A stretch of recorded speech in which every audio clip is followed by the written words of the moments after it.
Can't wait. Yep.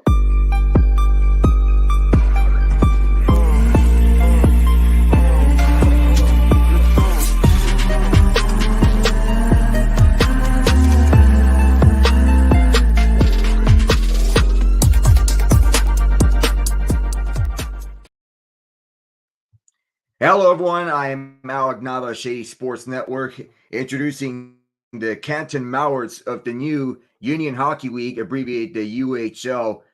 So, how's it going, man? Not bad. Not bad. Thank you for having me on. I'm Mitch Kalulis. I am the marketing director of the Canton Mallards, and have been also just helping out around the league as much as I can. Like you said, new hockey league from the ground up, just trying to start it up and get things going for the regular season. Thank you for having me. No problem, man. Always, whenever there's a league that is getting started from the ground up. I know starting new leagues is very hard to do, but from what we've been seeing with the UHL, this seems to be very promising with what we're seeing. So, as we're looking on here from the UHL's official website, that you guys are a semi-pro hockey league. Currently, 8 teams each in the Northeast and the Midwest, if I stand corrected. Yep. Yeah. It's two divisions called the East and West. Weird to call the Midwest the West, but compared to the other teams, yeah. So yeah, we got 8 teams in the Northeast, all the way from Vermont, then going down to New Jersey, and then in the West Division, we have a couple teams in Michigan, Cincinnati, and that sort of area. Basically, you guys are focusing on markets that are more strong on hockey, if I assume corrected, because there are a lot of teams over at the New England region. In the New England region, they're very strong on hockey. Michigan and Minnesota, those are 2 states that are strong on hockey. Though we have yet to have any team on Minnesota, if that's correct. Though Wisconsin, silently a good hockey market. Of course, college Mhm. hockey is going strong in Minnesota, Wisconsin, and Michigan, that is. Yeah, absolutely. There's been we're labeling ourselves as semi-pro slash senior A hockey, and senior A hockey. If you haven't heard, it's the highest level of amateur hockey in the United States, and it's interesting that you mentioned those Midwest markets that are so big on hockey because this sort of the Union Hockey League, this idea stemmed from seeing a bunch of senior A leagues, both in Canada, obviously really big in Canada, but also in the Midwest. There are a couple. There's a Great Lakes League that draws a bunch of fans on Friday, Saturday, Sunday nights. On weekend nights, and same with Canada. There's a bunch of senior A leagues where amateur players, semi-pro players, but draw kind of the community in, and that's kind of the model the UHL is looking for. These going to these not huge cities, obviously, just these towns within a greater hockey region to draw kind of local fans and have a family friendly watch viewing experience of hockey. Yeah, so that anyone can attend them. Yes, they're local and throughout in these smaller towns, just right outside the big city life. It's towns like Waterton, Canton, Holyoke in Massachusetts, and Middleton, to name a few. If Mm. we were talking about in the Northeast, and not to mention about Niagara Falls is just outside of Buffalo, New York. Those the only big city that's listed up on these teams that are they're playing in the UHL, Cincinnati, relatively the only big city that's being listed. So starting off small, but Mm. it's a process that you have to work from the ground up, from what we're hearing about. Absolutely, it's that's the biggest thing. Process. It's funny on my end. I kind of came me personally. I came into this league sort of later in the game. The Mallards were the last couple expansion teams. It used to be originally the Union Hockey League was slated to be a 12 team um, league, 6 in each division. and then they added a couple more teams to each division, Canton Mallards being one of them.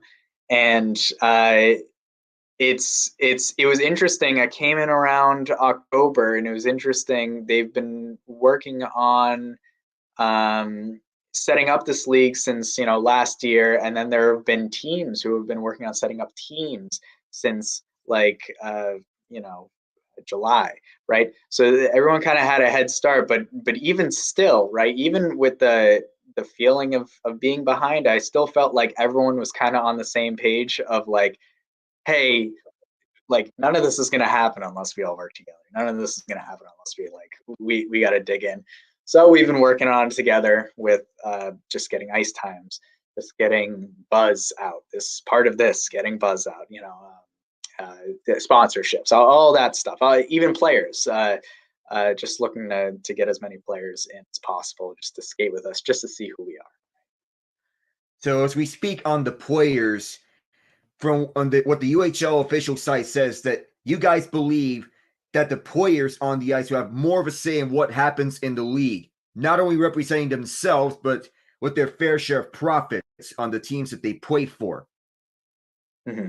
Yeah, absolutely. So we set this up as, like I said, this senior A model of hockey, in the semi-pro model of hockey, where this isn't we're not taking anyone to the show, right? Like this isn't this isn't a big professional contract signing, but we know that everyone coming into this league, um, we know that they all have other jobs. We all know that they all have other lives, and we know that because of all of that, they're doing this. They're committing to this because they love the game so much and they want to play like really bad, and they want to have the community to see some quality hockey. So with that sort of dedication, the only right way to kind of as a payment to them, not only giving them this opportunity for them and the community around them, but we have things set up where players split profits from ticket sales. We have a system set up where players can bring in sponsorships, and then they get that commission. So it's not specifically for this first year, as we're starting things up and we're just still building our infrastructure. We set up this system right off the bat where we're kind of saying, hey, we're just starting out, but here are some opportunities. You can bring in sponsorships. You can get a cut of those ticket sales. We want you to know you're valued, and you are the most important part at the end of the day to our product. Yeah, the revenues is what you're speaking of. Mm-hmm. So Absolutely, as we yeah. look, as we look onto the players, so you guys are targeting players coming out the ACHA. That's a college level hockey league. Those players making up the core of each team, as you mentioned about semi-pro hockey league and senior A. You guys are looking towards players that are coming out of the ACHL. So they want ACHA, so as they want to make their names known and the teams that they play for. Yep, absolutely. It's we're kind of looking at having a little partnership, and kind of just having the players look towards these as a stepping stone, if the players want that sort of thing. If they want that sort of thing, we're kind of looking at this league as a stepping stone to lower level minor leagues in the system of American hockey. Those being the Federal Prospects Hockey League, which is a minor league that's spread throughout the whole United States, and then the Southern Hockey League, which is also another minor league. And we also have some players that even on my squad, the Canton Mallards, we have some players that have been coming from those leagues, that have been coming from the FP, and know people in the FP and have been familiar with that.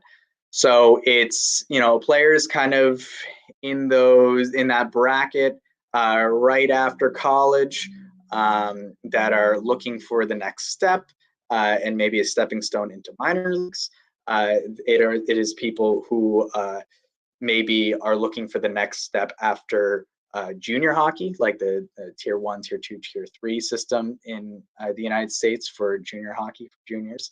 And it is also players who have maybe been through juniors, have maybe been through college, the ACHA, have been through all that, and are not ready to hang up the skates, or are not ready to go into rec leagues. They still want to compete, so that's kind of where our target lies.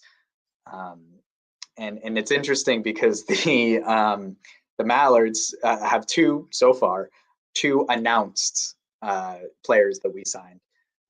There are more coming this week, but the two thank you so much, Mike Bacuzzi and Zach McNamara, two goalies. And I always like to say this to everyone. They kind of represent the span in which the spectrum in which the UHL is looking at. We have Zach right out of high school. He's right out of high school. He's 18. He's ready to go. He's a great goalie, great kid.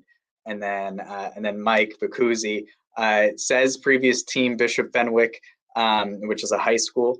But he said that was the last official team he played for. He's been bopping around to all these different semi-pro, rec league, all these different places for years and years and years. And he's been coaching in the high school circuit for over a decade. So Zach, fresh out of high school. Mike, not so much, but still a solid goaltender, still a solid guy. So that's kind of like the range, right? Mike still wants to compete, right? He still wants to keep going, and as does Zach, coming right out of high school. So that's kind of the spectrum we have. So players from wide age spectrum, say teenagers coming out of high school, and you have guys who are coming out of college who are still wanting to play at a professional level or semi-professional level.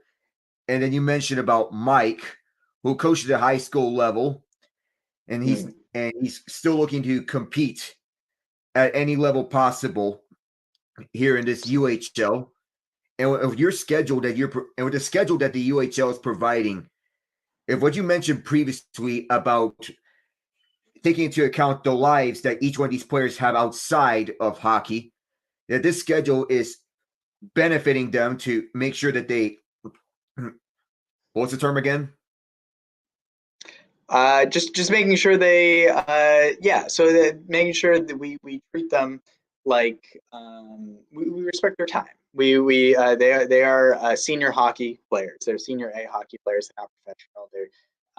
They have lives outside. They can't really drop everything, that sort of thing. So I think you were getting at all games are on weekends. Yeah. So with the games on the weekends, so and that means that every one of these players' times are being respected, because we all have lives outside of hockey. So it's from what we're reading here, a 20-week, 40-game regular season from November through March. And the playoff structure is that the top two teams from each division advance to the playoffs, which begin in April and conclude in May. Every game on the weekends. Mm-hmm. Yes, and actually recently, I think I was saying before the broadcast, we're all in the process now, just before the regular season starts. We're all in the process of editing our copy, right? Editing our website. So it is going to be 20 weeks. It's actually going to be one game per weekend instead of two. I think the official announcement is coming out about that. So it's going to be a 20-game regular season instead of a 40. So 10 home, 10 away. But yes, the playoff structure still stands. The top two teams in each division will move on to a playoff, I think at a neutral site, I believe, a little playoff tournament. And yeah, I mean, this first year, anything is possible, right? Like it's weird. I'm sure a lot of the shows you host and a lot of the shows shady sports hosts is talking about playoff scenarios. What did they do last year? What did they do? That we don't know. We don't know who's going to be the top team. We don't know who's going to be the top dog. So It's it'll be basically anything can happen. yeah, anything can happen. Um, and it's funny because I said before there are a couple teams who from the beginning, from the very very beginning, um, have been actively recruiting players, and then slowly but surely the league expanded. So where I started my work with the Mallards and kind of the birth of the Canton Mallards, when I started it in October, right?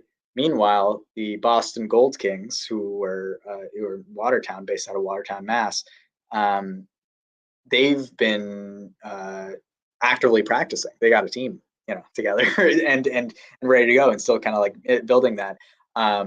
So it's on one end, as a team staff member, it's hard to um, it's hard to not get discouraged of like, oh my god, I'm so behind. But I think since it's such a new environment, like anything can happen. Like once we get a full roster, once everyone else gets a full roster, I think it'll be an even playing field because there's so much talent. I'm already seeing, oh, this person signed here, this person signed here. I'm looking at their stats. I'm like, dang, man, like where are we finding these people? This is awesome. Really cool stuff. It is truly amazing, left and right. Then I go on, and then we go on to the goal of the Union Hockey League, as they said in the website, unite the United States and the existing Senior A organizations under one banner at the highest level of amateur hockey in the United States. So long term, they're saying that the goal is creating 4 separate regional leagues, each containing 16 teams. So in the long term, in the future, we'll eventually have 64 teams in the UHL. So what more has to be done to ensure the success of the UHL on the long-term basis? Yeah, I think the biggest thing is we need to start connecting with other senior A hockey leagues. Like I said, I think this is I like I said earlier in the broadcast. I think there are a bunch of senior A hockey organizations out there, and this is kind of where this idea stemmed from. I'm looking at it right now because I knew I'd forget the name, so I had to pull it up. There's the Great Lakes Hockey League, same sort of environment, same sort of structure, same sort of skill level, along with the Mountain West Hockey League and the Black Diamond Hockey League. Um, those are kind of like the big couple senior A leagues, kind of labeling themselves and cementing themselves as the top level of amateur hockey in the United States. And I think the Union Hockey League, and don't quote me on it. I kind of speaking as a representative of the hockey league, so I actually don't necessarily know the entire history of it. But I think originally it was, oh, we should start something like that. And they started it, and then you kind of look around and you're like, well, why are we working against each other? Why are we like, competing against each other? Why can't we just kind of unite it under one umbrella, right? So I think the biggest thing that needs to be done is have a solid season first off. Kind of focus on ourselves this first season, and then in the off season, just reach out to those other leagues. We're already kind of there are a number of teams, including the Canton Mallards, who have been actively talking to scouts uh, and different like coaches and that sort of thing in the Federal Prospects League, which is that lower level minor professional league. Um, so we're already creating a connection there, and I think as many connections like that as possible, I think will help the Union Hockey League, centralize their semi-professional hockey under one umbrella. and that's the long-term goal of what you guys are providing to centralize it. You have one big league that's the head of the league, and then these four separate leagues in which these teams are going to be split right into based on region. Say one in the Northeast, one in the Midwest. We don't know what other two regions that we're going to think of in the future. And it'll be easier said than done if it's South and Pacific, but sometimes you got to focus on the little things before getting to the big thing. Take it one Mhm. step at a time. Yeah. Yeah, no, it's definitely the one step at a time mentality. Especially kind of moving away from that larger goal of centralizing and just focusing on this season. Like, we have been having a lot of conversations with players and potential players, talking about travel, right? How is travel going to work? I know it's on the weekend, but there's still some teams that are kind of far away. I think we have two big. The Canton Mallards have two big road trips. We have one down to New Jersey, so it's about a 4.5 hour drive, and then one to Poughkeepsie, about the same 4.5 hours. Um, so there and back, it's 9 hours. So I think right now, especially, um, the league and each team is just kind of focusing on like how to make these gigantic, what seems like in context, gigantic road trips work, um, and kind of keep small feel to both reassure players and to just logistically kind of make sense and flow. Um, so we're kind of focused on that right now. Obviously, when it becomes bigger, then the travel talk is going to be talking about like, oh, how do we get from Boston to Texas like real quick, on the weekend. But right now we're kind of looking under a microscope, just kind of looking at our division. Yeah, so in our division, in the Canton Mallards division, we have the Boston Gold Kings, which are in Watertown, Mass. Canton, obviously. We got Conway Yetis, who are New Hampshire, Conway, New Hampshire. We got the Holyoke Papermen out in Western Mass. We got the Mid Atlantic Frozen Fury. That's the team that's in New Jersey. They're playing at American Dream, which is great. Love that venue. Love that rink. North Shore Nighthawks in Middleton, Mass. Poughkeepsie Polar Bears in Poughkeepsie, New York, and then the Vermont Loggers. So that's kind of our Eastern Division, and it's pretty. If you look at a map, it is squished together, but we're trying to, especially in this first year, just try to keep everything under control, and not have everyone kind of go back and forth. Yeah, so basically trying to go from what place to where and what is the best form of travel going from one place to the next place. Say Mm. if one thing doesn't work, then we'll have to wonder about what form of travel is going to suit best. If there's a chance that we see any interdivision play, what will be the best course? Say perhaps airplane if anything goes to that, but I don't know if we're going to get to the point of interdivision games because Mm-hmm. you mentioned about a flight from Boston to Texas. I may have to mention something about from Boston to say when we look at a game at say, for example, Cincinnati. So a trip from Boston to Cincinnati, that's going to require airplane to travel around. So we may be wondering about what would be the funds to Mm. cover any expenses on travel. Yeah. So yeah, exactly. So like I said, this year, no interdivision play.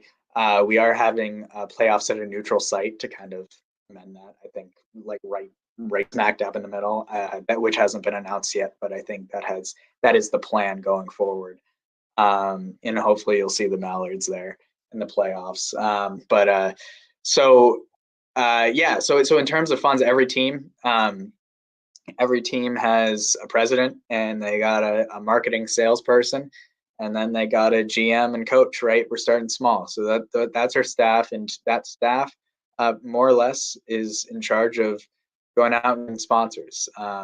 And we started out. Every team starts out. This is the first thing you do as the team starts out and gets what we like to call a founders bar. like kind of an off-ice home for fans and players, whether it be post-practice or post-game. Uh, and um, and so every team kind of looks for a bar or restaurant in that area to kind of funnel fans in after their home games, fans and players, and players of the opposing team if they're close. And the Mallards actually just announced this past week that we're partnering with Trillium Brewing. They're one of their tap rooms is in Canton, Mass. And if you are familiar with the greater Boston area in general, you hear the word Trillium and your eyebrows raise, because Trillium is awesome. It's a big deal over here. They have, I think, 4 or 5 locations. It started off real small, and then has just blown up in the past couple of weeks. They brew beer, they distill liquor, they make awesome pizzas, awesome food. And their tap room in Canton is gigantic, and it's awesome, and it's just a great off ice home, only like 15 from the rink. So we're excited about that. Yeah, this is the first time I've heard of that company because I'm all the way down here in North Carolina, so it's not really that big here in the Carolinas, but Yeah, up in the Boston area, man, small world that we all live in. yeah, yeah. No, I had to. I was sure to preface that by saying if you're in the greater Boston region, because I'm about to say Trillium, this guy's going to be like, what the heck are you talking about? No, no, it is a solid Boston staple. Like I said, they started off one, just like any craft brewery, a small, operation run by a couple people, and now they've blown up. They have a bunch of locations, and then one of which is in Canton. Um, Huge patio, huge, it's like this gigantic restaurant area, wood fire for the pizzas, awesome. So yeah, so in terms of sponsorships, kind of that's how teams get their ball rolling, and then from there, it just we just keep going and trying to fund. Um, Main thing after that post game bar, we're trying to fund our uniforms. We're trying to fund our game day operations and our marketing, right? That's really it. That's kind of our 3 focal points. In travel, going back to our original question, travel is a part of that game day operations kind of tag, as well as broadcasting equipment and kind of merchandise and trying to get ticket sales going and that sort of thing. So really, we're just going around. We're doing it the old-fashioned way, and I think I speak for a lot of people. We're going around local businesses, just giving them the spiel, saying, "Hey, this is where we're about. We're looking to become a staple in Canton. Canton is, again, for people who aren't in the greater Boston area. Canton's right outside of Boston, and it's a very tight knit town.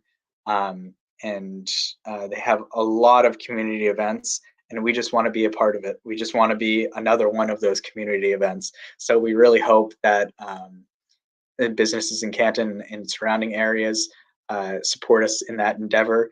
We'll that will use their help to bring in people and make it a community event. And then in turn, we will help them by just advertising everything they have to offer in the Canton area. Hey, so got a question here from Rob Carlton on YouTube. Where can we watch games? Glad you asked, Rob. So Great as we question. go into the television deals, if anything, or streaming services, what will be the background based on television services or streaming services in the UHL? Yep. So this first year, we're shooting for YouTube live streams, something similar, this sort of setup. We're actually talking about right now whether it would be smarter or infrastructure wise, like what would be better if there should be with just kind of one YouTube channel for Union Hockey League, and then kind of have all the games there, or have individual either by division, or have just straight up like each has a YouTube channel. We're still discussing that. The plan is right now, no matter what sub genre of option I just gave, the plan is YouTube it will be the place to watch the games.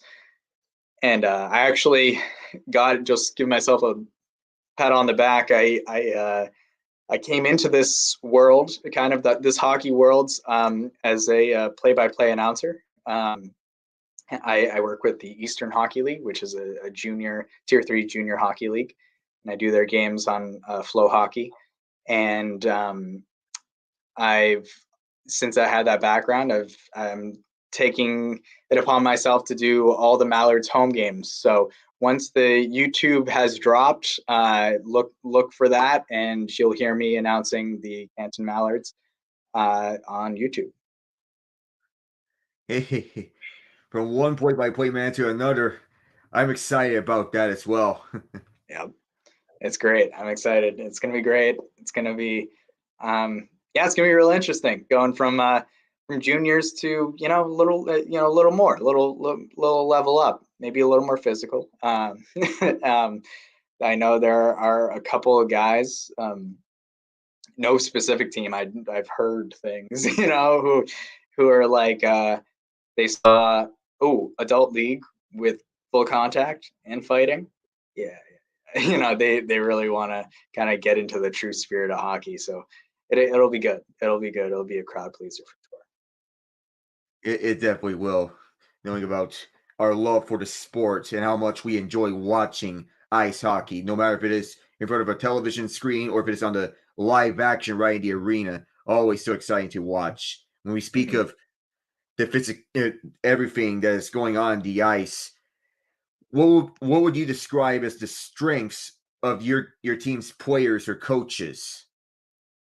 Yeah. So like I said, right now we're still in the middle of recruiting, and we have 2 guys signed right now, and then we have more signing announcements coming. It's literally just waiting on the pen to the paper. But I mean, looking at the guys we have right now coming to skates, I think the strengths are just like the wide range of background.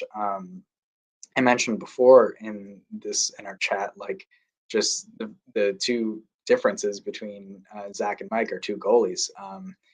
And that kind of goes for everyone on the ice. We got a couple players who are former junior players looking for something else after juniors. So they're fresh out of that experience, that junior hockey mentality of just like, just eating, sleeping, breathing nothing but hockey, because that's what they're doing, right?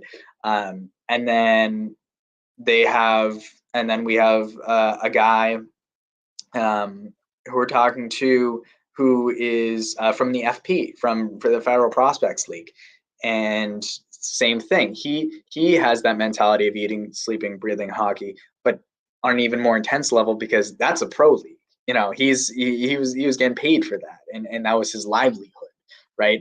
And then also just like and then there are guys who have been like, yeah, I've been in I was playing in college, I was playing in high school like a couple of years ago, then I started playing in adult leagues, then I started playing in men's leagues, rec leagues, and I just want to kind of go back to competing. And then you see them get on the ice, and and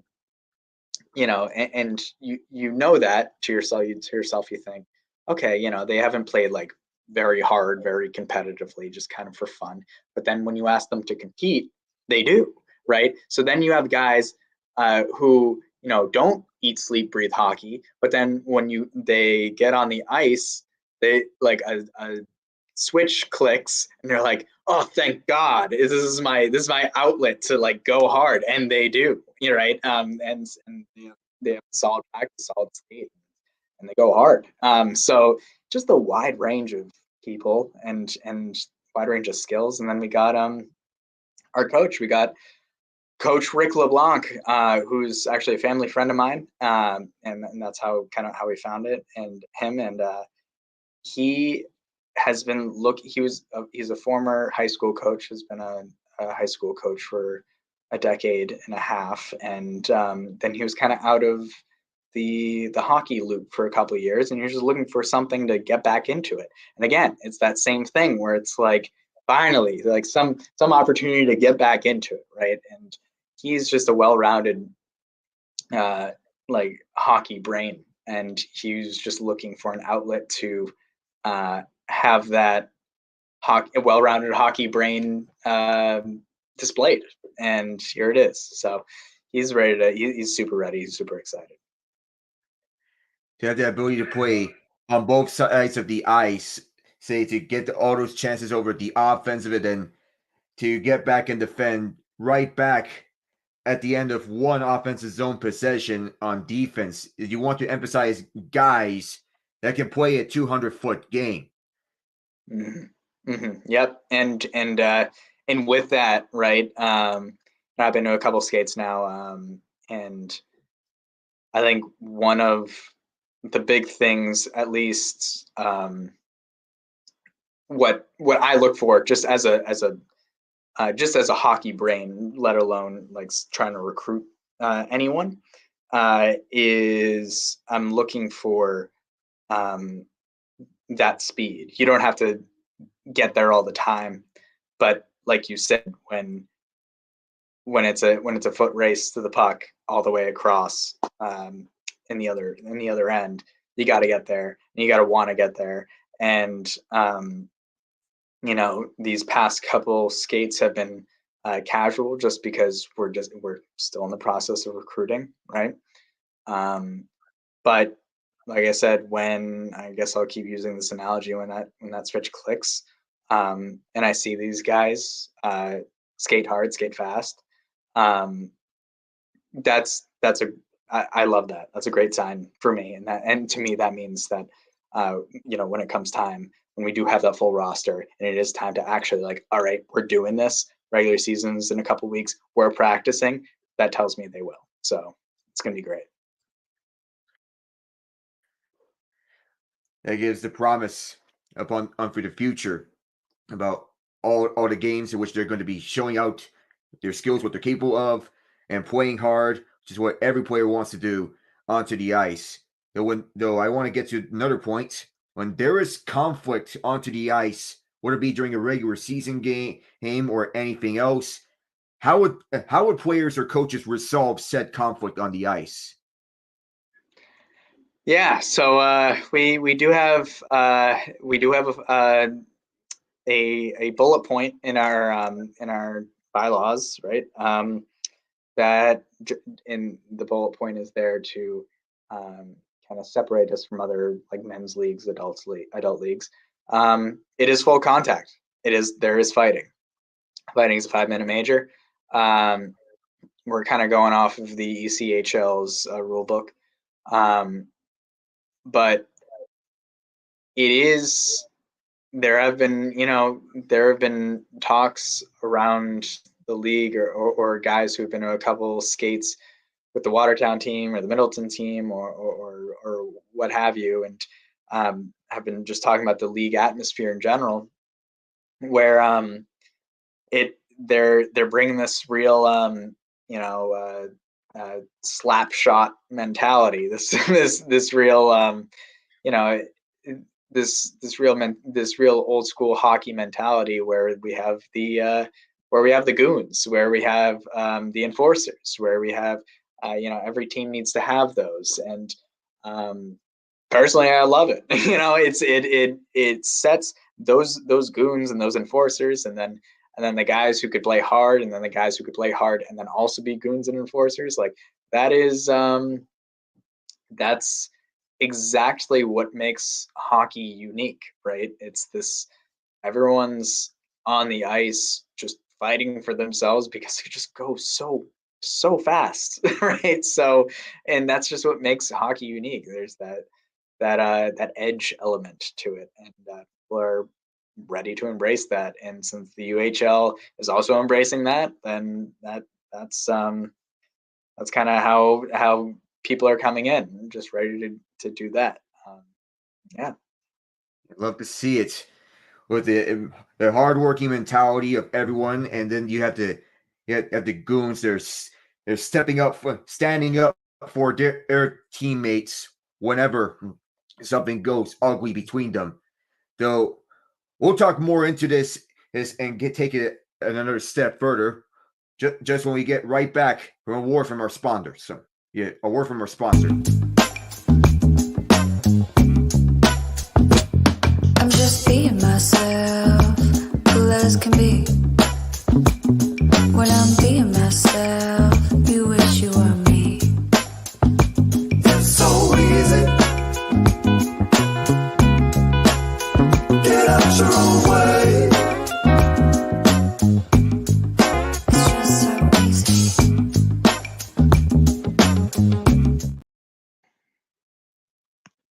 Shout out to Upside who are sponsoring this interview. Use promo code SAM363682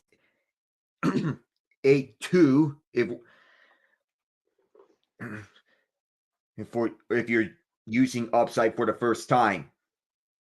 So back into this. So we want to get back over to what we've been talking about when it comes to when there's conflict onto the ice. If this is if that said conflict gets resolved.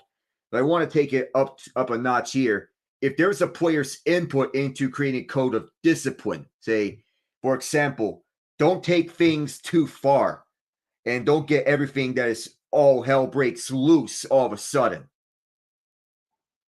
Yeah. Yeah. Right now, just being candid right now, I think we're just trying to get people on the ice and get going. I think right now we're on this timeline where we're just trying to get going, and then once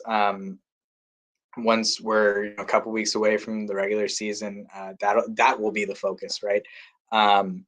But if I were to guess, I think I would turn my attention to a kind of paraphrasing now, but a kind of a quote from our coach, the Mallards coach, Rick LeBlanc. He was saying, and Rick, I mentioned he has plenty of experience coaching high school, but he also has plenty of experience playing. He actually played in a league, like a couple leagues like this in Canada, these senior A semi-professional leagues, when he was younger. And so he's been around. He's a great hockey brain. He's been around all parts of the sport. Rick said,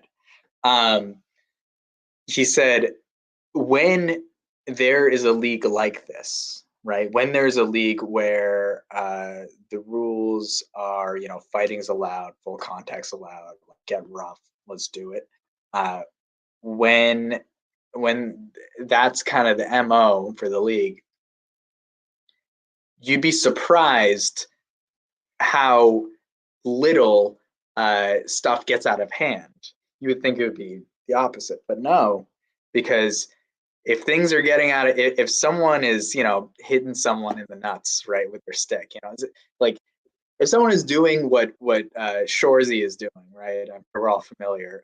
If someone is doing that sort of thing, or some Marchand stuff, like someone's gonna, if fighting is allowed, they're just gonna go over and punch them in the face, right?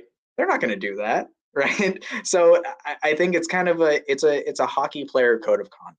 Right? I haven't played hockey since I was very young. I've been a gigantic fan, and I've been doing play-by-play, and I'm doing hockey media stuff, which is why I'm the marketing director, not the coach or the player. But I get, but I know hockey enough to understand that is that hockey player mentality where it's like, we're gonna be rough on the ice, but we're not gonna take it too far, because if I take it too far, then the next person's gonna take it too far on me. And then at the end of the day, especially in these senior A hockey leagues and teams, we're all gonna take our stuff off. We're gonna shake hands, right? And we're gonna go get a beer. Like there's I think especially that. I think that's really what the UHL is striving for: semi-professional environment, still competitive. Also, at the end of the day, something community-based. We want to build a community among players, and then we also want to build a community among our league and our teams and the where they play, and our towns like Canton. Yeah, so keep it all level-headed, as Mhm. what you're mentioning, right around level-headed. Don't take anything too far because, once you said about taking things too far, we've seen moments in the NHL where things are being taken too far. Whenever there was an ugly hit on the ice, and then everyone starts throwing punches at each other, say line brawls. When you Mhm. think of old school rivalries, think of the Bruins and Canadiens, for example.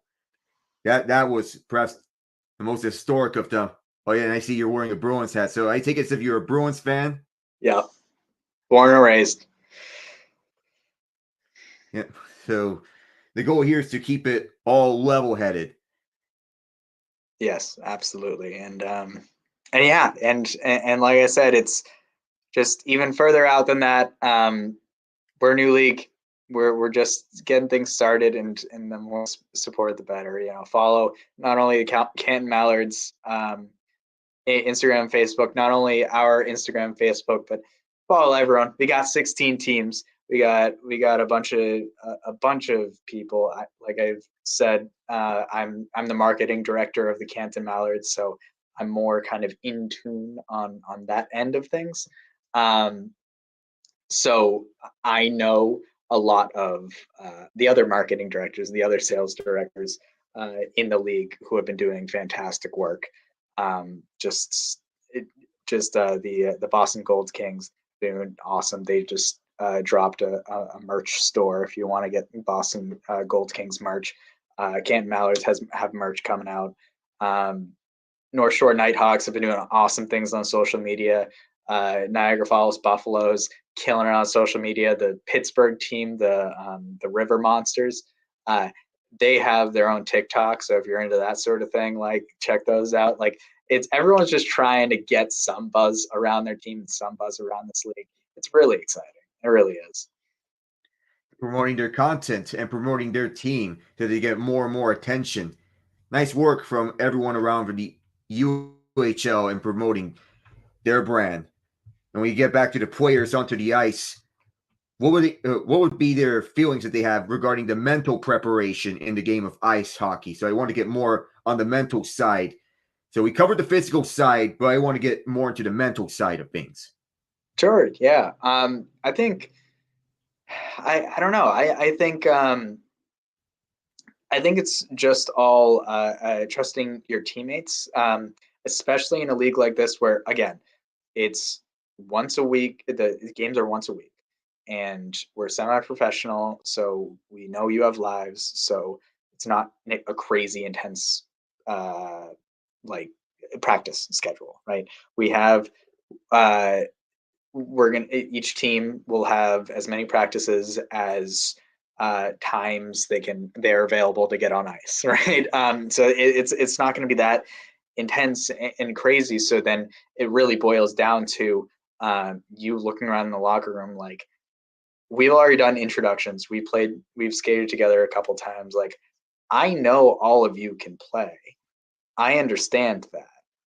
It's not like I've played juniors and you've played like mites once. Like it's different.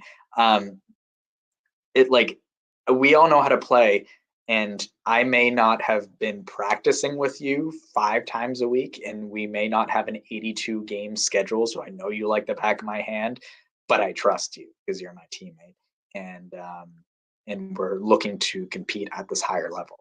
So I think it's just trust. I think it's just getting to know guys on a personal level too, right? This is so again, since we're semi-pro, since there's not these crazy intense pressures, there's still competition, but there isn't. Again, it's not an 82 game schedule, so I think there's a social aspect to it as well. Go out and meet some new guys. Um, so I think it's just, yeah, it all boils down to trust.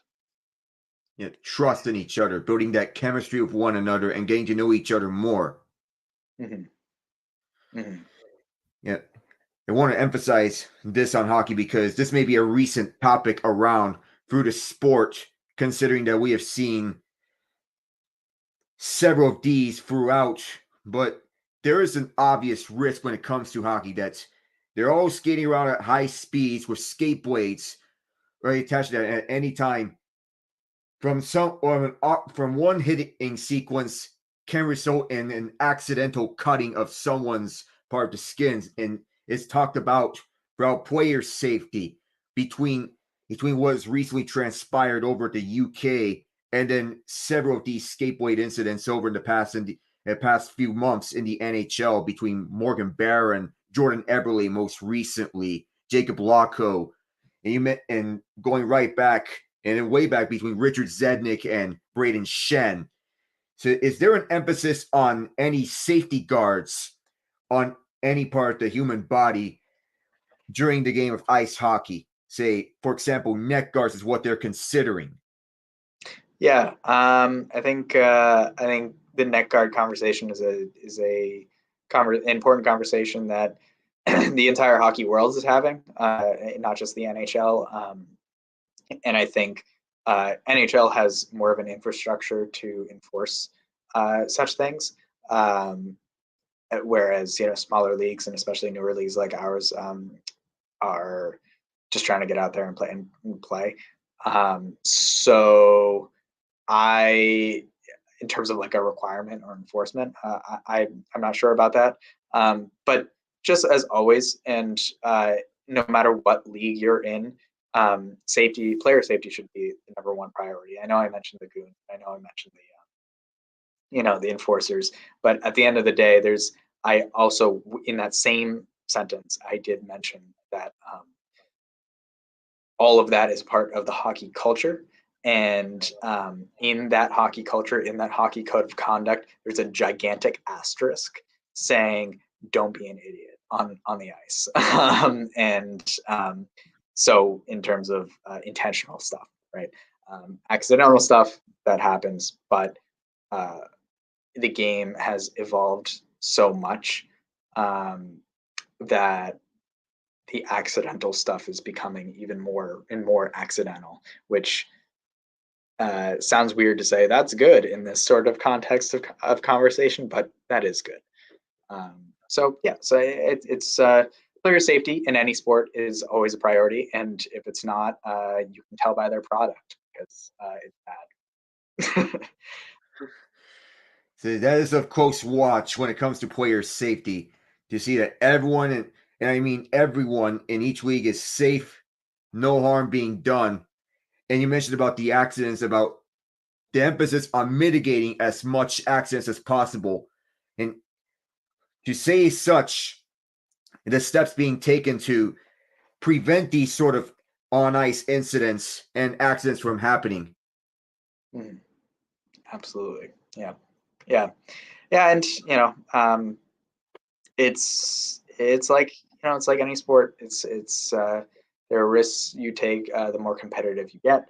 But the UHL is trying to hit their stride with that stepping stone between rec league and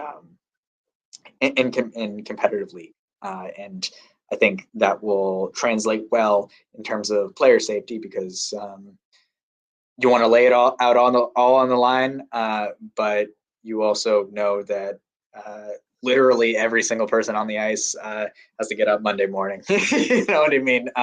You're doing this. You're doing this for players are doing this to compete for their team and for the love of the game, and then also to compete for the fans and give them something and give the whole community something to cheer for. And I'm specifically very excited about it for my own team, for the Canton Mallards, because Canton, Mass is such a hockey town. They won the D2 MIAA high school boys hockey championship this past year, and many years in the past. Their banner section is absurd, and so it's a hockey town. So I'm excited to kind of add to that. Looking forward to that as well. So, what advice, if you were speaking to any of the younger players on the team, what advice would you give them? Yeah, I'd say I would really just say make milk this experience, right? Um, there are a lot of times there are a lot of there are only so few, excuse me, there are so few opportunities to be in a league that is taken as seriously as pro, right? The Eastern Hockey League, which I do play by play for. I've been doing it for 2 years.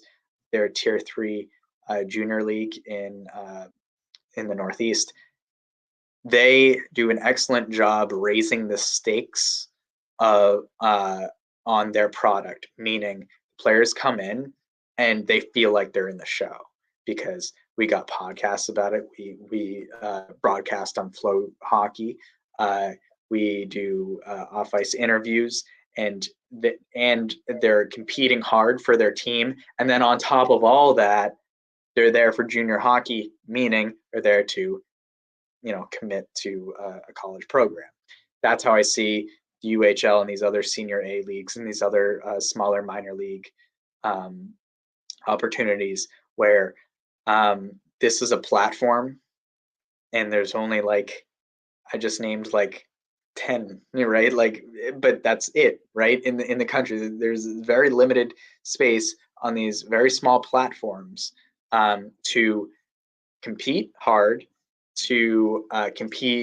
for fans and give a community something to rise up for, and then also to like pursue your dream, right?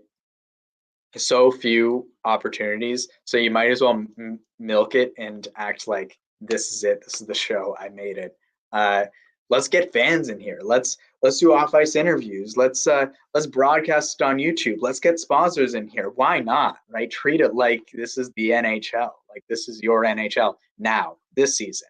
Maybe next season you move up a peg. Go to the FP. Go to the ECHL. Maybe go to the AHL. Who knows? Right? Like you step it up. That's fantastic. Then the next year, that's the show. That's the NHL. Take every opportunity as like this is the NHL. It's always about the next man up to go up through each league to make your name known. We've been mentioning this several times throughout this interview about making your name known throughout every league that you play through. Then starting at this league, and you mentioned about going up through each league, treating every opportunity like it's the NHL, as you said, which is good for the players' mentality, in which they're looking for the next big opportunity going through every league.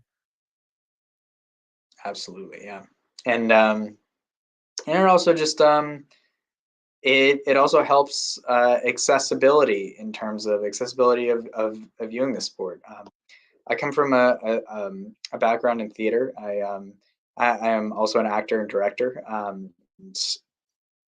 My big thing as a theater artist is to make theater accessible, and that the art of theater is seen as high art. So people feel like they can't afford it, or they can't get into it, or they can't become fans of it because there's so little opportunity to see it. But I also feel that, which is why I champion regional theaters, smaller theaters, black box theaters, theaters that like don't cost a lot and are in not just the city, right? So people could come see it, make it accessible. I also view sports that way. I also view hockey that way. It's not just like, oh man, I can't spend $100 or whatever on an NHL ticket. That's not the be all end all. There's quality hockey everywhere, and you could go see it anytime, anyhow. But you just need to know about it, and that's our job. To get a background of the sport, to know what it's about. Of course, with everything going wrong, no matter what hockey league it can be at, it can be not only the NHL but also the AHL. You mentioned about juniors. in the junior leagues up in Canada, the CHL, folks, you mentioned about the OHL, QMJHL, WHL, any league you name here, including this one, the UHL, to get a background intel about what it's about. Mm-hmm. Absolutely.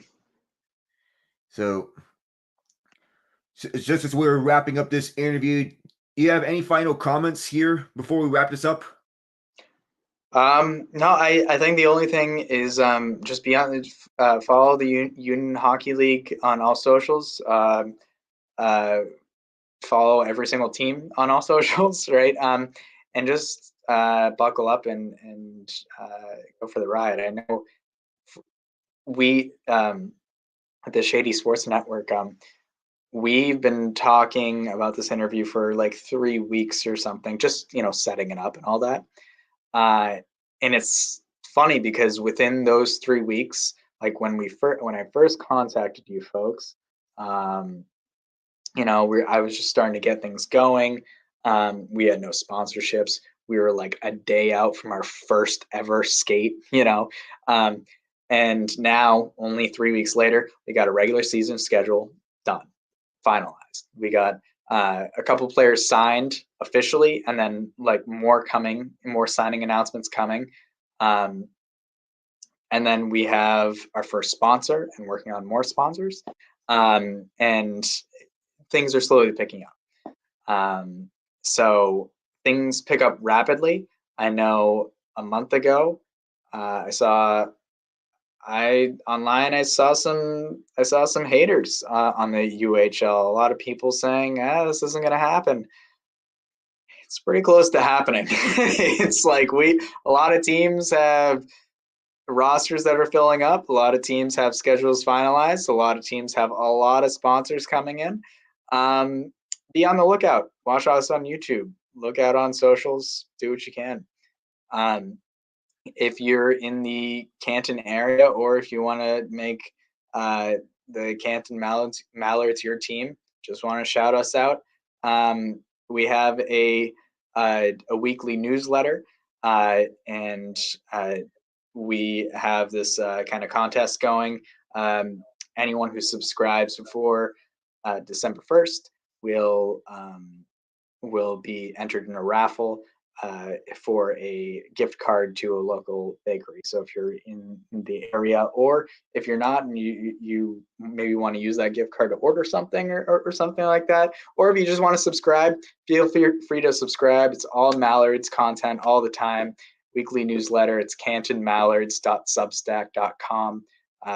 Feel free to check us out. Hey, Mitch, it's been a pleasure getting to interview you and knowing about the UHL and the Canton Mallards. And I can't wait to see what the season holds up for the UHL. I can't wait either. And I appreciate you having me on. I appreciate the time that you've taken out of your day. Thank you, Alec. Thank you, man. So that's going to do it for this interview alongside Mitch. I am Alec Nava. Stay tuned, everyone, for more content here on Shady Sports Network. For now, have a good day, everyone. I'm a game changer. I'm a game changer.